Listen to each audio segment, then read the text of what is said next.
Here, Yoimiya. Try some conch madeleine. No, you ordered it, Ayaka, so you should be the first to try. To be honest, I ordered it for you. You're fond of desserts, aren't you? Well, in that case, I guess I shouldn't refuse.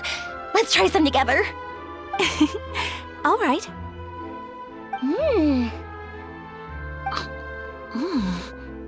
This is amazing! Oh, the texture is so soft. You can feel the super rich aroma of butter as soon as you take a bite. And the aftertaste is pure bliss. Great. I'm glad you like it. I enjoyed it too. And I really like the swirly design. I've heard that it's supposed to look like a barrel conch. I've never actually seen one myself, but now I'm really curious about what it looks like. Hey, Ayaka, when you can find the time, would you like to go search for one underwater with me? All right. Why don't we go right after this? Great! Then that's a plan. There are so many places I'd like to visit with you.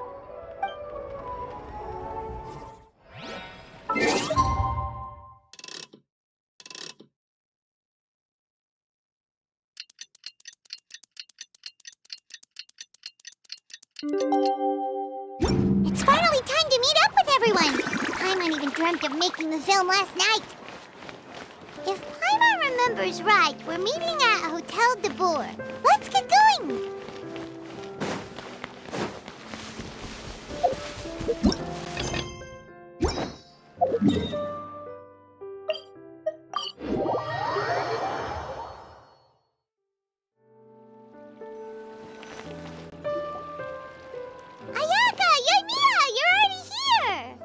Good morning. Xavier said yesterday afternoon went well. Yeah, and how about you, Ayaka? What were you up to yesterday? After we split up, Ayato went to see Udex Nervillette at the Palais Mermonia. I was originally thinking of going with him, but he said he could manage it himself. He told me to go see the sights around Fontaine and to enjoy the local culture. So I rode the aquabus with Yoimiya and visited the opera house on Aranias Island. Yeah, you wouldn't believe what we saw there! 2 mechanical puppets that were dancing together! You've already seen them, right? Yeah, those two! Amazing, aren't they? We sat and watched for quite a while. It was mesmerizing, like we could keep watching them forever. Oh, it was the same for us the first time we saw them, too! Afterwards, we went swimming at the beach! Well, diving, to be exact. It was the first time I ever breathed underwater! I held Ayaka's hand and we counted down together. 3, 2, 1, and then splash! We were beneath the waves.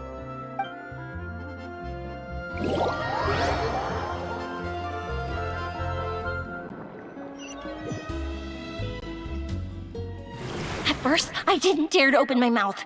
But once I couldn't hold my breath any longer, I decided to take a big breath in. Turns out the water wasn't as salty as I imagined. It didn't really taste like anything at all. Before I knew it, I was breathing like normal down there. It was an amazing feeling. Ayaka said I was too nervous and needed to loosen my grip. She got used to everything way faster than I did. I knew that the Traveler could do it, so I had no doubt we could do it too. That helped me feel at ease as soon as we dove in. The underwater world in Fontaine truly is beautiful. I love seeing the romaritime flowers blossoming underwater, like little candles lighting up the streets at night. Yeah, and there were so many creatures that we've never seen in Inazuma. Like those fish that shimmer like a sword blade. Whoosh! Oh, and those big fish that call when they see people. Ooh. Oh, you mean Hunter's Rays and Blubber Beasts. I just love the name Blubber Beast. Just wait till Pops and the others hear about this. They probably won't believe a word I say.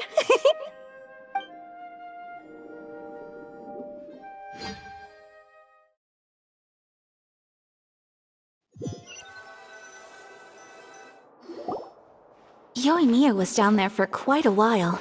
It was dark before we finally rode the aquabus back to the city. I figured she'd want to sleep in today. Yeah, even I was worried that I wouldn't be able to get up. I still felt like I was drifting in the waves when I went to sleep last night. But as soon as I woke up today, I remembered that we'd all be shooting a film together, and I was ready to go. Speaking of the film, where's everybody else? My brother and Xavier were speaking to the restaurant owner about using the place as a filming location. They should be here soon. As for the others, We're here. Please excuse my tardiness. I just finished the Special Patrol's 6-mile morning jog. Wait, 6 miles? I'm so tired. I heard you all chatting, so I decided to come down. I sure could use some of that endless energy everyone else has. Good morning, everyone. Morning. Can someone fetch me a cup of coffee? More milk, hold the sugar. Sure, I'd be happy to do that for you. No, you can't go anywhere. Please, have a seat over here so I can get started on your makeup. The last thing I want is coffee stains on my costumes. I can get the coffee. It's the perfect job for an assistant.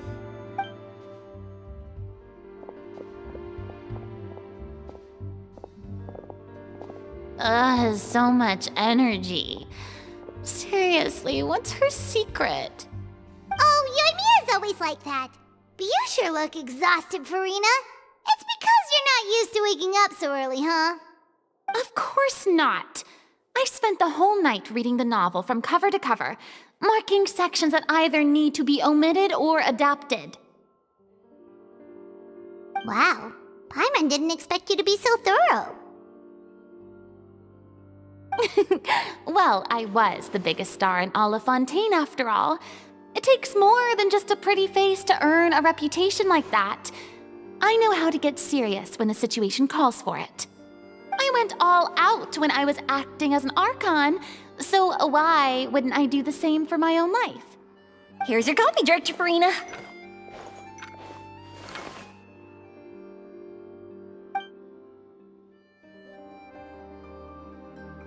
Oh, thank you. The sound of being called director and the aroma of coffee feels almost as refreshing as hearing the birds chirping in the morning. It seems everyone has managed to arrive on time. We've reached an agreement with the restaurant owner. We are free to use the second floor to shoot our film. Really? That's great! He is really looking forward to our film and hopes that providing his restaurant as a filming location will attract more customers. Well then, Mr. Xavier, I'll leave the rest to you. Okay, thanks. First, I'd like to introduce our new members. This is our prop manager, Veronique. She'll be in charge of all the film's props and items. And this is Bonneau, our lighting technician. He'll be in charge of lighting and illumination to set up each scene's atmosphere. Wow, sure feels like we have some real professionals joining the crew now.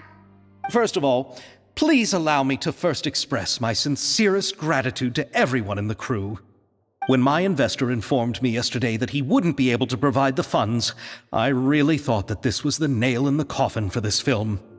I had no idea that I'd find so many people willing to help me on such short notice. Thank you. Thank you all from the bottom of my heart. No need to be so cordial, Mr. Xavier. We're all honored to be a part of this. Your works made a profound impression on me when I saw them back in Inazuma. I am sure that someday, this film will be remembered as a prime example of cultural exchange between Fontaine and Inazuma. Yes, the story is the reason I agreed to join. I can't bear to even imagine what this film would look like without the very best director. Anyway, I would like to make a promise to everyone that as the producer of this film, I'll do whatever I can to ensure that everything goes as smoothly as possible. This is not just my film. It also embodies the thoughts and feelings of every person here, as well as the endless effort we are about to pour into it. So, without further ado, the Two Musketeers will officially begin filming now! You may take it from here, Director Farina. All right. Listen up, everyone. The first scene takes place when the two young musketeers are living at the Baron's home, still unaware of all that is about to happen to them. We'll need props and lighting to set the scene. Our lead actors can go get their makeup done, and extras, please take this time to go over your positions. Whoa. Seems Farina's really kicking things into gear as the director. Is everyone clear? I don't want anyone traipsing around the set like umbrella finches. All right, cameras will start rolling as soon as the set is ready. Let's make a film that'll make some serious waves in Fontaine. Not the kind of waves that drown people. I mean, the good kind of waves. Seems like she's still a bit traumatized by that. Anyway, let's go see if there's anything we can do to help.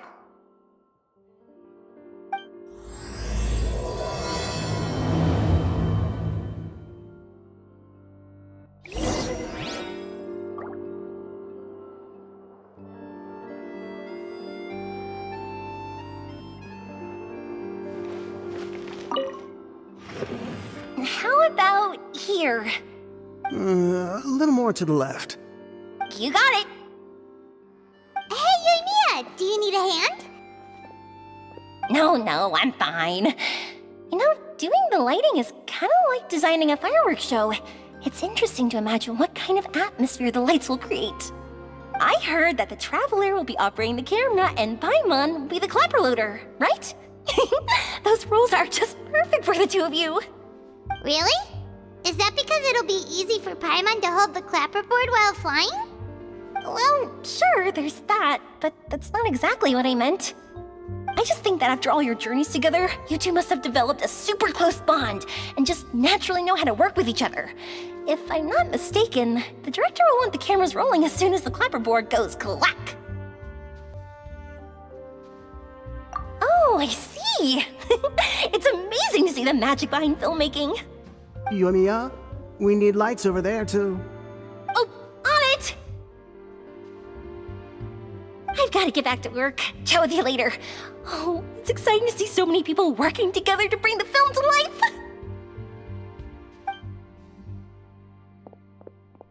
Seems like Yoimiya's really getting into it.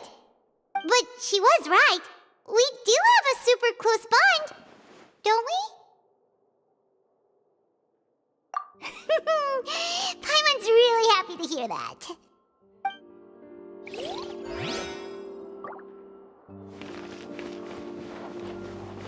I don't need any help here.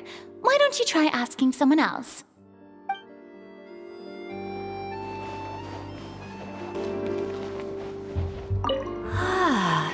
So this is what a musket looks like. Not exactly.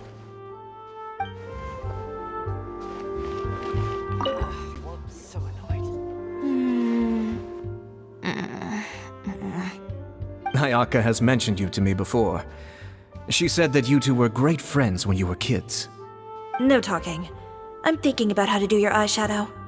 Ah, yes. To help me really look the part. To achieve a more young and naive look for this scene. Are you saying the wrinkles around my eyes are too deep? You just have too much of a calculating look in your eyes. You sure don't mince your words. It seems you really haven't changed much. Quiet.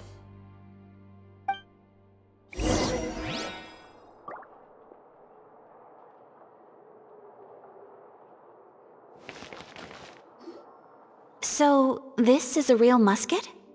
No, it's just a prop weapon. Not bad. Have you seen a real musket before? Only in books and newspapers. I made this one based on the relative shape and proportions I saw in reference images.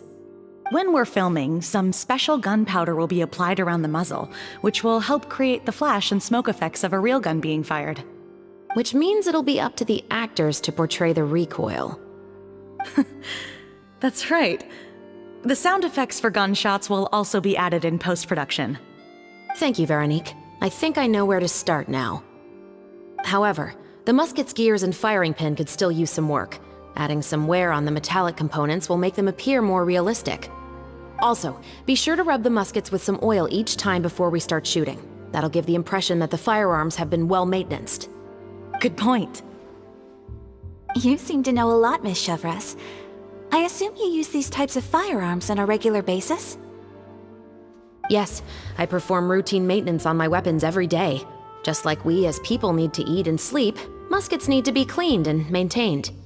I also perform similar care for my sword every day, and familiarize myself with its shape and weight, to the point where it feels like a natural extension of my body. Yes, this way, our weapons will never betray us in the heat of battle. Yes, well said. It seems we have the same philosophy on this topic. Oh, sounds like they found a common interest to talk about. Though these props differ from the muskets I use, I can still give you some pointers. Good. I look forward to your instruction. First and foremost, never point the weapon at anyone, regardless of whether it's a real or prop weapon or whether you're holding it or it's on the table. This holds for any time when you're not actively engaging an enemy. Okay, understood. When aiming the musket, extend your arm so that it's level with your shoulder and use your eye to look down the weapon's sights. Like this? Not bad. Now, try saying your lines. This is the end of the road for you. Good. Now turn your body a little. That way, you'll give your enemy less of a target to work with. And relax your shoulders. Here, allow me to demonstrate. This is the end of the road for you. Huh. Excuse me, Miss Chiori. Director Farina, there's something I wish to discuss with you. Oh? What is it? Like this? Yes, much better. What do you think? I do see your point. But are you sure you wish to do this? I believe it would be most fitting. Well, if you insist. All right, I understand. Miss Ayaka, Miss Chevres, could the two of you please come over here? Huh? What's going on? Are we gonna start filming now? Let's go see. What is it? I have a question for you, Miss Chevres. Would you be willing to play the role of a musketeer? What? To clarify, I would like to turn over my role to Miss Chevres. But brother... Don't worry, Ayaka. I actually view this as a good thing. I was becoming troubled trying to set aside some time to speak to the staff at the Palais Mermonia. I would like to have some conversations about the cultural exchange between our two countries, and I've heard that the bureaucratic process here can get rather complicated. Now, I will be able to focus on my work. Besides, you also know that I'm not really one for public performances. Are you really sure? From a director's point of view, I also felt like the relationship between the two musketeers in the original story could be improved. The older brother in the story plays the lead role with his overbearing character, but this causes his character to overshadow that of his sister, and the theme of the two supporting and relying on each other isn't conveyed very well. But if we were to change the siblings to two sisters of a similar age, then that aspect of the story might come through more clearly. Also, I've seen you instructing Ayaka. That cold and dignified personality is exactly what we need for the older musketeer. Of course, even with all these insights, the decision should still be made by Miss Chevres. Chevres mentioned that she really likes the story, right? Paimon bets that she'll take the role.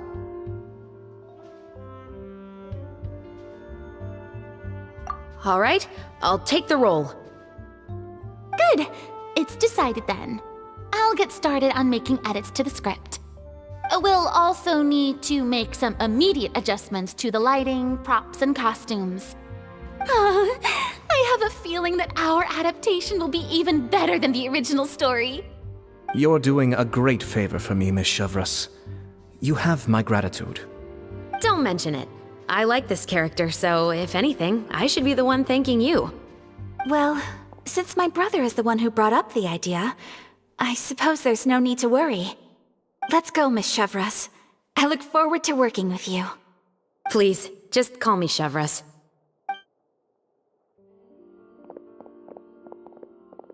Seems like you're really going out of your way to solve the problem I was having with your makeup. Surely you jest, Chiori.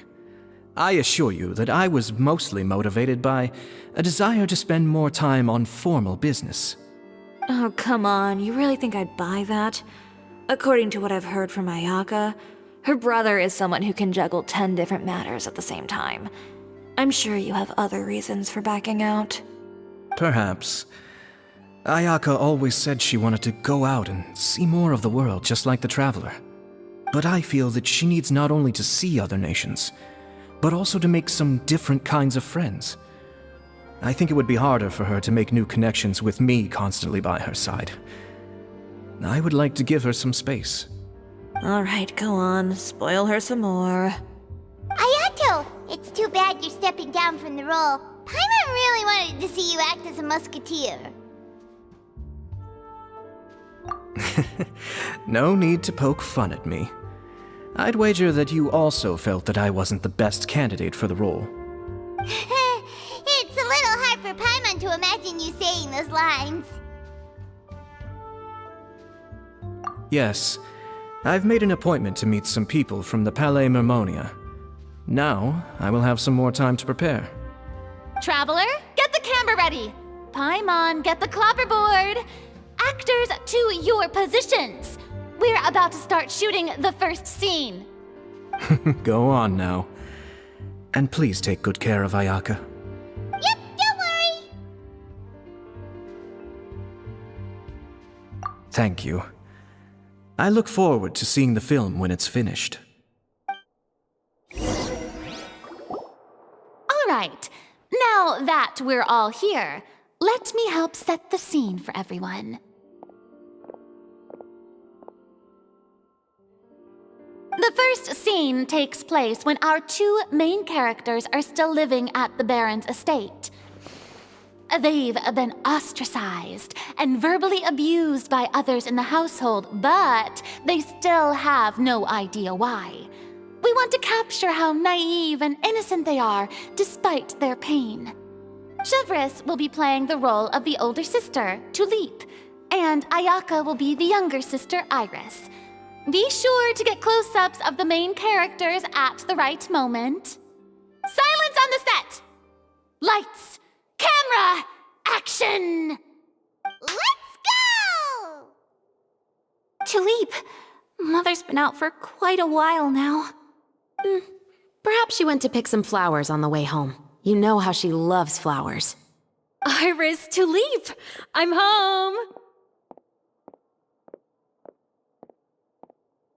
Mother! You were out for so long, we were beginning to worry about you. I'm sorry, but I'm back now, safe and sound. Here, I brought your favorite treat, apple turnovers. Mother, what are those bruises on your hand? Huh? What bruises? Oh, I must have bumped into something while I was working yesterday.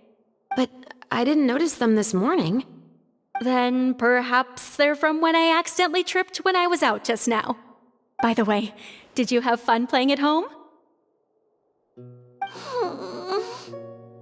What's the matter, Iris? Well, we've realized that no one really wants to play with us. They even took Iris's doll and spat at us. And they even called us names. They said we were Shh.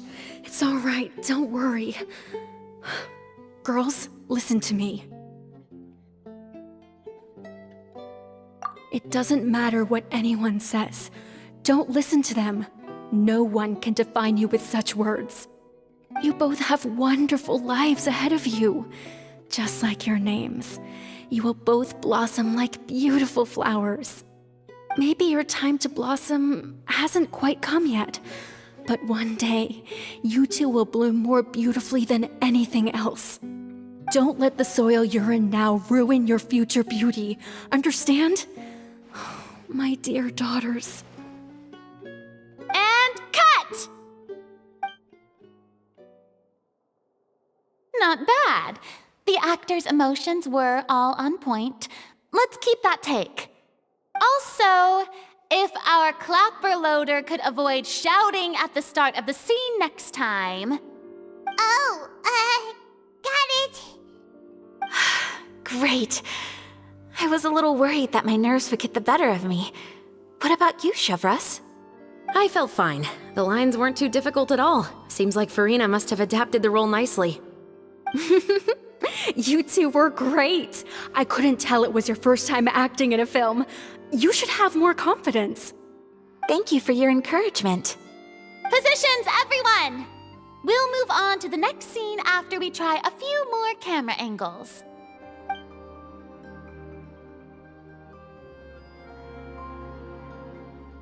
This scene is when our two characters return home, only to discover their mother has been murdered. Ready? Lights! Camera! Action! Mother, we're back! Mother?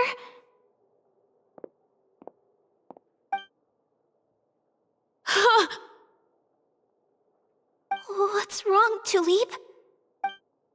Iris, stay away! Huh? Why? What's... Mother! Mother... She's...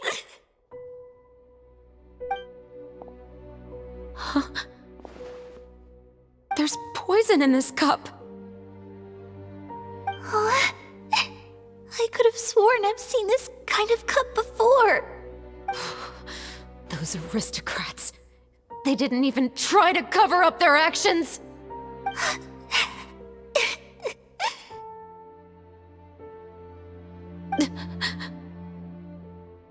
Iris, we need to leave this place. Leave? But now that Mother is gone, where can we even go? Anywhere. All I know is that we can't stay in this house. But are we just going to let them get away with this? We'll have our revenge, I promise you. Just not right now.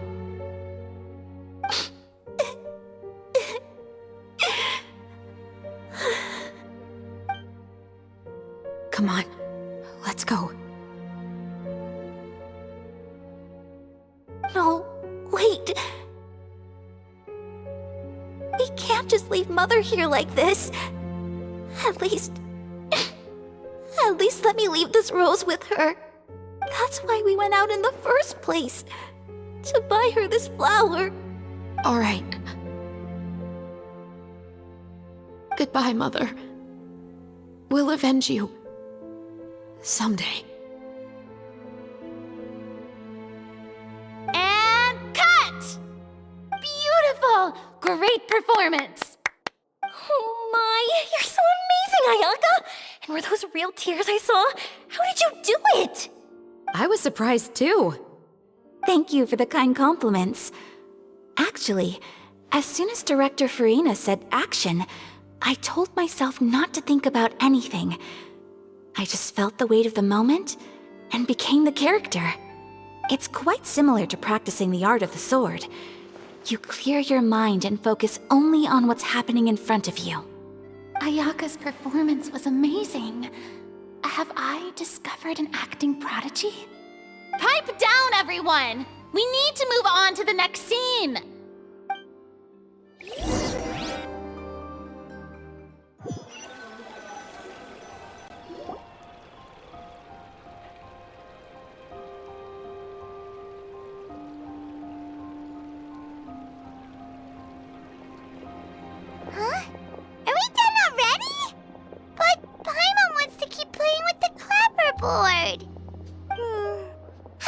feel, Traveler? Is your arm sore from holding the camera all day? Good work, you two. You too, Chevres. You were quite the actress today. I've read this novel many times before. I have a good grasp of my character's mindset. Anyway, do you remember my request from yesterday? Oh, right! We were having so much fun that Paimon nearly forgot! You have a case where the murders seem really similar to the cases in the novel, right? So, how are they similar exactly? In the story, the main characters grow up to become two musketeers, always using their guns to carry out their revenge. And on each of the victims, they'd place a rainbow rose as a signal that they've returned.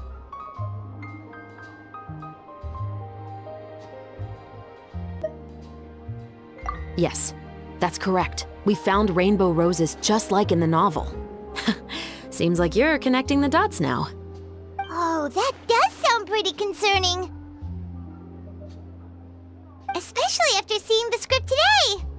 Oh, now Paimon can't stop wondering what kind of ulterior motive the murderer might have. What do you think, Traveler? You're smart. Paimon wants to hear your thoughts. Good. On behalf of Fontaine's Special Security and Surveillance Patrol, thank you for your dedication to justice. There's no time to lose. We should start investigating right away. Follow me. Huh? Right now? Well, we just got done filming all day. Paimon's so tired. The most valuable intel always comes after nightfall. They are like small, remote islands in the middle of the sea. If you don't stay vigilant, you will pass right by them in the fog. That's how one of my favorite books always puts it, at least. So, where are we going right now? Let's start by checking out some workshops that sell mechanical components. If the culprit is making their own weapons, it's very likely that they'll visit those sort of places.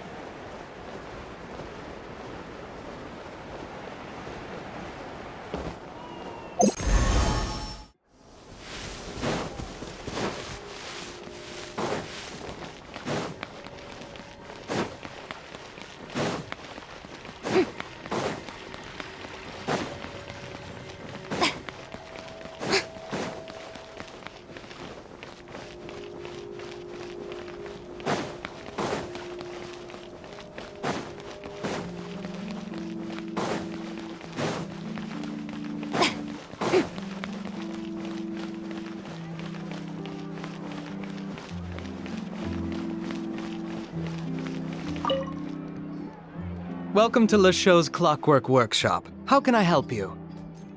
Hello. I'd like to know if anyone has purchased some special components lately. Special components? Sorry, could you be more specific? I mean the kind of components that aren't typically used for clockwork toys, but for firearms. Huh? For firearms? No, we don't sell those sort of things here. Don't misunderstand. I'm not here to cause any trouble. We are merely investigating a case, and we're hoping that you could cooperate. Well, to be completely honest, I'm not even sure what kind of components that would entail. Has anyone ever purchased components here as an individual rather than on behalf of an organization?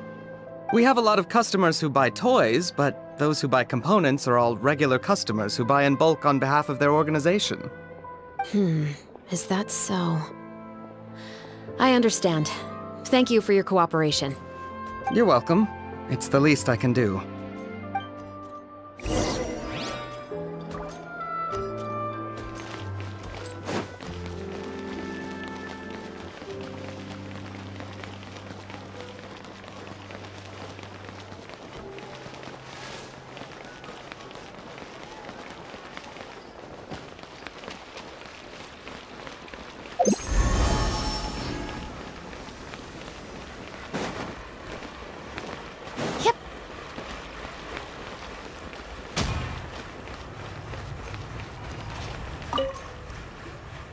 Oh, hey, Chevres.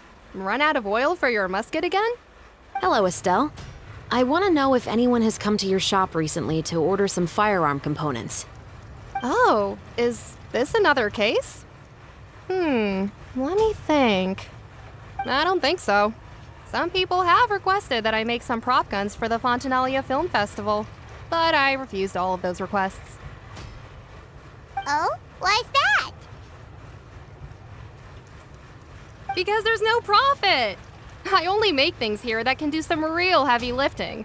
I don't have the energy to make some new molds just for the festival. Then has anybody come specifically looking for mechanical components?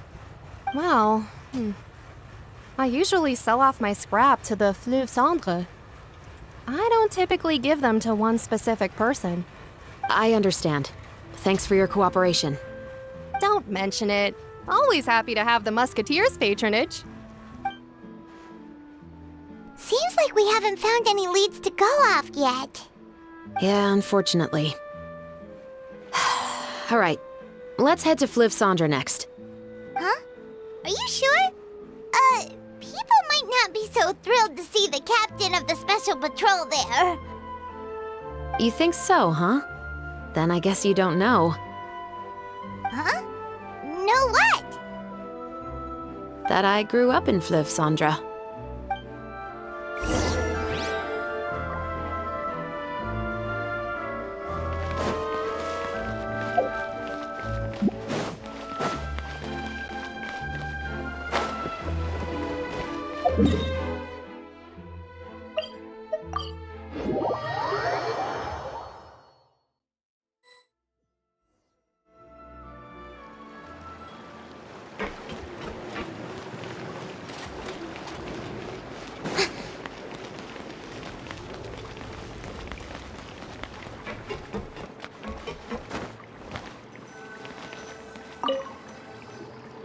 What's all this?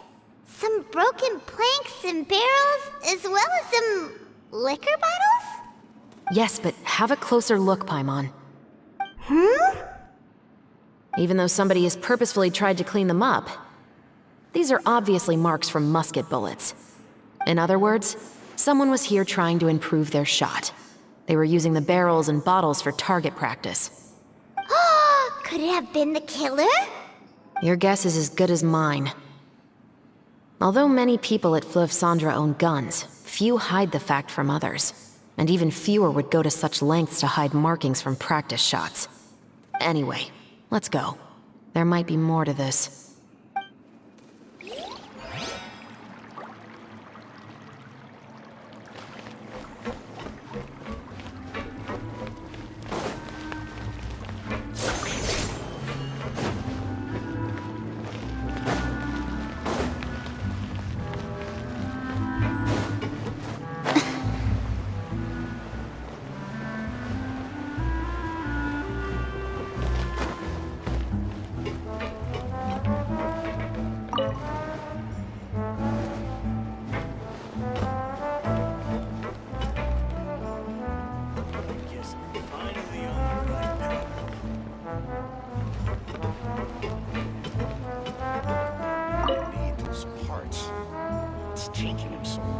It's been a while, Tetro.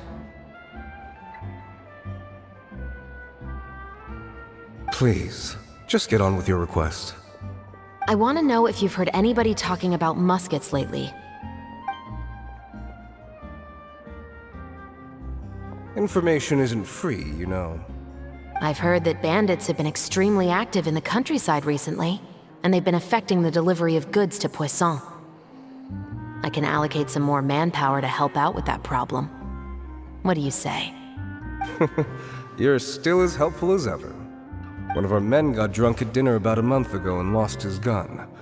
3 days later, it turned up in the corner here. What's weird about that? He just forgot where he put it, right? This is Fleuve Cendre, my friend. Anything of value left in the tavern won't ever make it to the next day. But that gun turned out to be an exception. It didn't get any new wear and tear on it, and didn't even appear to have been fired. We were quite mystified as to what could have happened. I suspect it came back because the weapon was already known to the guards. You mean, a criminal was afraid the Marechaussee Phantom would use the shot marks to track them down? Maybe. But if that's the case, the culprit really took great care to avoid getting caught. I didn't say anything about a criminal. In Fleuve Cendre, knowing who was killed is as easy as knowing what clothes you're wearing today. It's the guy living in the east side, isn't it? I've never liked him. Every time he's here, he just orders a drink and sits there with a nasty look in his eyes. So, who was the one who lost the gun in the first place? Don't bother. Even if you ask, he wouldn't admit to owning a gun to some strangers. Not to mention the captain of the Special Security and Surveillance Patrol. He's right. I know you grew up here, Shovris. Even though you're on good terms with the Spina, you've still been gone too long. Not many people know you here now, and a lot of people don't like the Special Patrol. I know. So take my advice and don't show your face too much around here. It's for your own safety. I'll come and go as I please, and I'm afraid I'll be appearing more often due to my work. All right. Don't say I didn't warn you.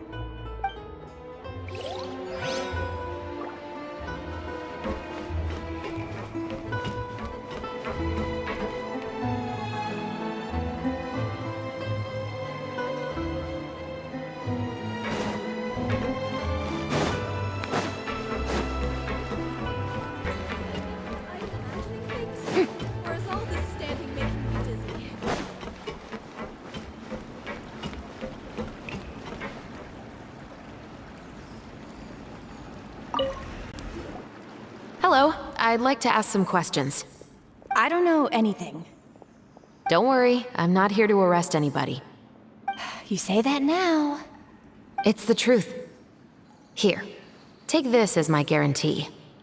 Wait, did Paimon just see what she thinks she saw? Is the captain of the Special Patrol bribing a citizen?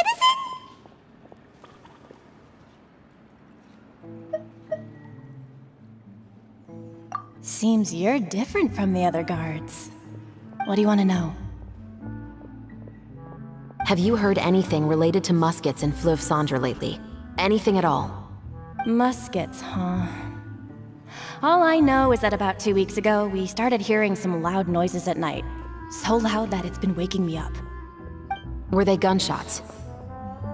Possibly. It's hard to tell around here. Someone's house collapsing, a pipe exploding somewhere, it's all the same. But the noises I'm talking about definitely happened after I fell asleep. Do you know where the noises were coming from? I don't remember clearly. Is it that you don't remember, or that you need to think about it some more? You tell me. Then please, think about it some more. She's giving her even more Mora!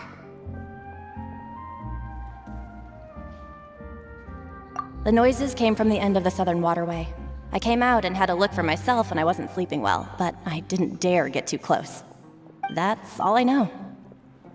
All right, I'll take your word for it. Thanks for the pâte de fruits.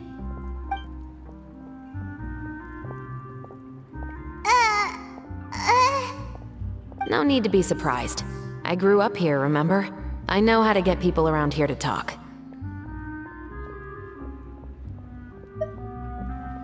My apologies, I'm all out of sweets. Though I do have some other tempting snacks in my custody. Fries, fried chicken, and even onion rings. But taking care of junk food is my responsibility. You're better off sticking to your normal, nutritious diet. Now then, let's keep going. Seems like that's all we'll be able to uncover for today. Paimon feels like we managed to learn a lot more here than up on the surface. Yes. Assuming that everything we found is indeed connected to our suspect, then their timeline was probably something like this. A month ago, our suspect found a gun and took it home to disassemble it. Once he'd figured out its mechanics, he brought it back. In the following weeks, he used some parts to create his own makeshift musket, and took it to the Fleuve Cendre for target practice. Then, a few days ago, he found his target and carried out the murder. Once the deed was done, he left a rainbow rose on the body, just like the scene in the novel. That all makes sense to Paimon, but we're still no closer to figuring out the killer's identity!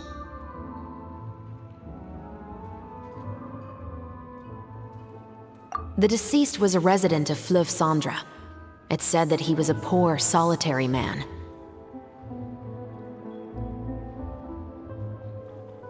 Yeah, that's also something I'm trying to figure out.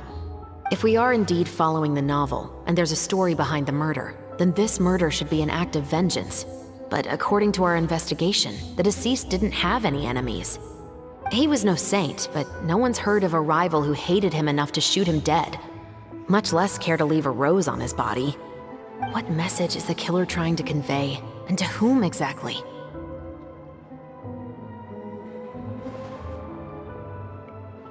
We've thoroughly investigated that possibility. He claims to have spent the whole day at the Opera House on the day of the murder, and the staff there have confirmed his account. Okay, so he has an alibi. Not only that, he lacks a credible motive as well. He has a family of his own, and both of his parents are still alive. I've looked into his records. He was adopted at the age of 6, and all the proper procedures were followed. There are also records of him at an orphanage before then. In the story, the mother of the 2 musketeers was murdered after the children turned 10. Of course, he could have changed the children's ages, but I don't want to assume anything without evidence. More importantly, I've also had a chat with him in person. He didn't seem like the kind of person who would pull the trigger to kill a man. Then, what should we do now? We have all this new information, but it doesn't help us move forward. Investigations take time. I didn't expect us to catch the culprit in just a single day. How about this? Let's spend the next few days filming with the crew. We can continue the investigation once we're done with the film. I'm sure that given time, new leads will present themselves. Wait, but weren't you saying Intel is like small, remote islands in the middle of the sea just a moment ago? Wouldn't you just miss them if you were to stop looking? Ah, but the book had more than one reference to the islands, Paimon. Oh? What else did it say then? As long as you spend enough time sailing through the fog, you'll eventually come across an island.